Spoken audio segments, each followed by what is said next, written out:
teeth. It just did. Rincewind formed a mental picture of some strange entity living in a castle made of teeth. It was the kind of mental picture you tried to forget, unsuccessfully. He said. Red hats. He wondered whether to enlighten the tourist about what life was really like, when a frog was a good meal, a rabbit hole a useful place to shelter out of the rain, and an owl a drifting silent terror in the night. Moleskin trousers sounded quaint unless you personally had to remove them from their original owner when the vicious little sod was cornered in his burrow. As for red hats, anyone who went around a forest looking bright and conspicuous would only do so very, very briefly.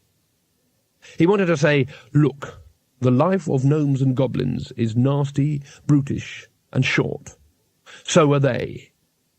He wanted to say all this and couldn't.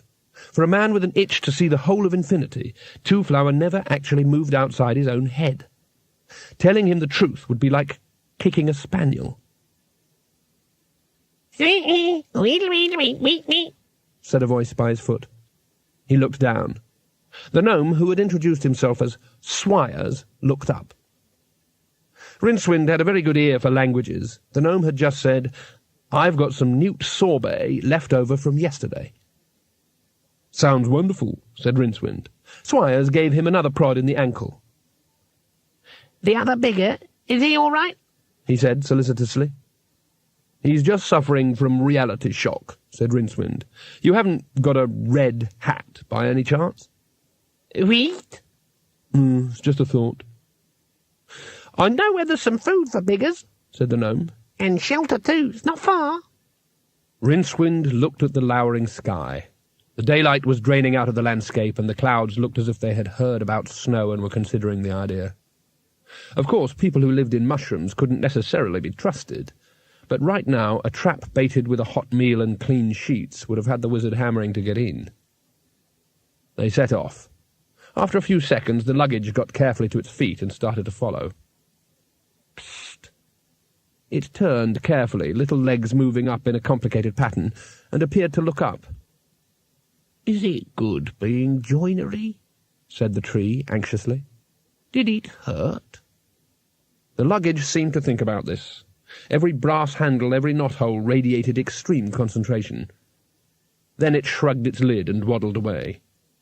The tree sighed and shook a few dead leaves out of its twigs.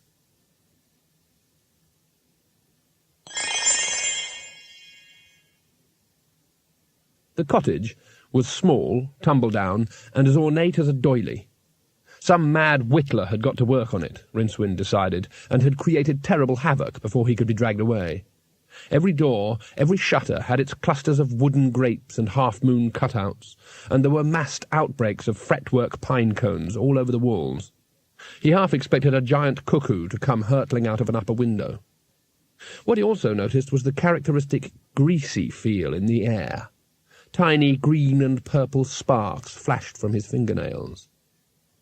"Strong magical field," he muttered. 100 million thaums at least.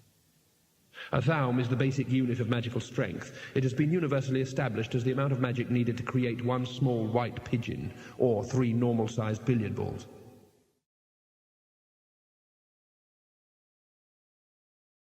End of CD 1.